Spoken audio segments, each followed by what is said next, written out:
What movement? Where's the movements? Here's the movements. Okay. So you can have different types of movements. Oh, yeah. Okay. Right now, this is a random one. And it sets its velocity between minus 20 and 20, and minus 20 and 20 in the x and y directions. Oh, okay. So x and y is the horizontal vertical. Yeah. If you increase these numbers, then it sets the velocity stronger.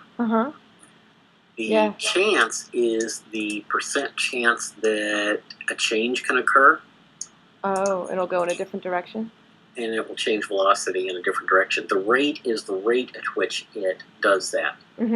So if you want it to change real slowly, you put a large rate in there. If you want it to change real fast, you put a real small one. So if you wanted it to just wiggle, like I got them wiggling, I put it in at 0.1 second and gave it a 100% chance to change direction. So every 0.1 second, it's going to try and go somewhere else. Yeah.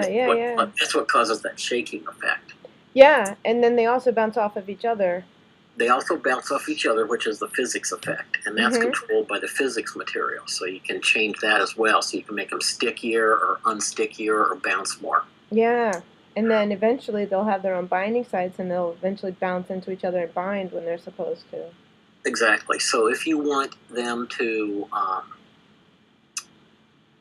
basically, you've got different types of movements, and you can actually set the movements dynamically. So you can say, I want this movement to happen this way. Yeah. I don't know if you'd ever use that, but it's there. Yeah. The other thing I was going to show you on the molecules is way down here at the bottom is the generation rate. Oh, yeah. You can say how many I want generated. So, like, let's say I'll let it go to 1,000, and I'm going to generate them every 0.05 seconds. So it's going to generate them pretty quick, and it's going to generate a lot of them. Yeah. And in fact, I will increase the range that they can be generated at too. The range? You mean like over the field? Yes. You can specify where on the field you want them, or in this. For anything that's an everywhere molecule, you can specify the domain that it generates them. Oh, okay. So if I go back to my other switch screen, and now we hit play again. See, they're generating all over the place now, not just in one place. Yeah, absolutely. And that'll be great. That's exactly what we need Pink C to do, our complement protein. And it should only be in the bottom half of our screen, so now we can tell it only to show up in the bottom. That's great. As a matter of fact, you can. So if you want it to show up in the bottom, I would just change these parameters, and voila, it will do it. That's awesome. So do we have any idea how many of those we can put on the screen at once? Oh, I don't know. 100,000. That's awesome. Because you saw the video we made, or I showed you the other day of the real proteins jiggling around. If we can make a small field and recreate that actual jiggling so that they're jiggling just because they're bumping into each other, if we could show that to players in the beginning, that would be really terrific. Well, if my scriptomatic engine was working, I would show you them bouncing off the vein, because that's working too. Ooh, awesome. It'll be working soon. It'll be working before Tuesday. Terrific. Right now, I have no fucking idea how many. A whole lot of purple going on. Well, that's good. That's good. I'm working on... I've got about 800 right now. Awesome. I've got about 800 purple C flying around, and I am currently doing 120 frames a second. That's pretty good. Yeah, that's like who cares? You know, it's running just fine. But as you can see, they're all running around, colliding, and if I make them smaller, then the performance will even go up. Right now, I've got them big because of that. Why smaller? Why would that make the performance go up? Because the engine will cull pixels it doesn't need to render. And if you make them smaller, then it will not have to draw as much. Oh, I didn't know that. Yeah. So they're still models, but they don't call as much. That's the level of detail part? Kinda, yeah. But anyhow, you can see its progress is being made, and we're getting there, which is why I'm not worried about Tuesday. Good, good. I still got a ton of work to do today, a ton of work to do tomorrow, and a ton of work to do Monday. And then I'm going to come down on Tuesday and explode on Wednesday. But we're starting to get this is starting to get to the fun part, finally. Yeah, that's great. Mike is jumping out of his skin, eager to make some levels. I'm so sorry it's taken so long, girl. No, it's software development. But if you compare it to your previous development projects, it's not taking that long. Absolutely. Absolutely. In just, a couple of months, 3-4 months, I've probably done more than you had your other guys do in 12 months.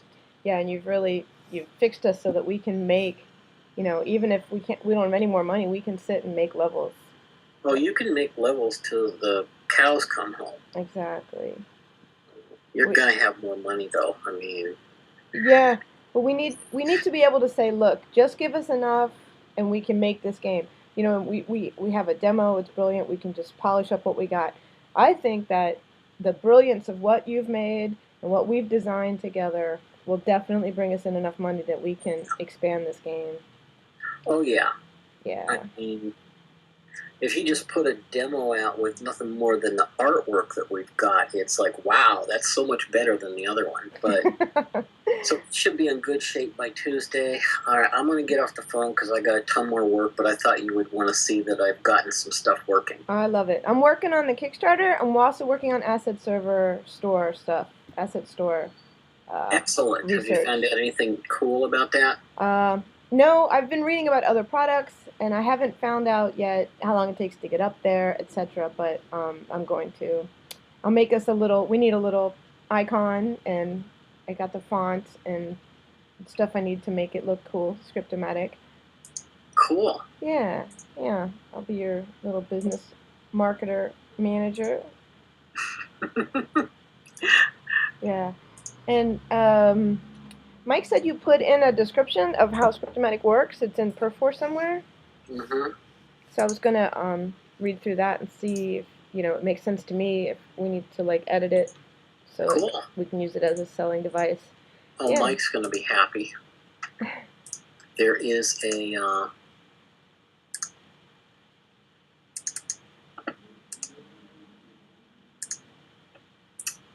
immune defense. There is a set ID option now.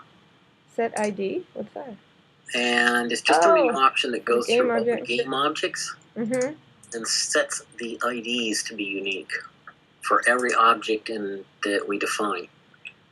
Okay. So all of the IDs are fixed up now. Oh, terrific. I thought he would like that. Yeah, I like it. It's not that it's a huge deal, but it's done. Perfect. All right, I'm going to try and get another hour's worth of work in before I die. Okay, no dying. Oh, I'm tired. I'm really tired. Yeah, well, you're doing awesome, and I really, really am thrilled. Thrilled! Yay! Well, I appreciate that since you're paying the bills. Yeah. Well, I'll let you know if you're paying the bills when I get the check. Yeah. They have the slowest mail I've ever seen in my life. They really do. The problem is that none of them work in the same office. They're all mailing it to this person, and then that person has to go in on a certain day, and they don't go in every day. And you pay these guys for this? Oh, yeah.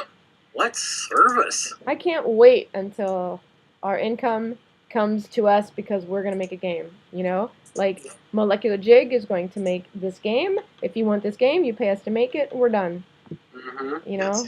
We've done evaluation. We got paid to do evaluation. I did the evaluation. Published data. Done. Now, I want to just make games. I can totally understand that. Absolutely. So, yeah, I really hope that we have, enough income to stay together, because this is fun. Well, I'm sure it's going to work, dear. Alrighty, well, I got problems to fix, so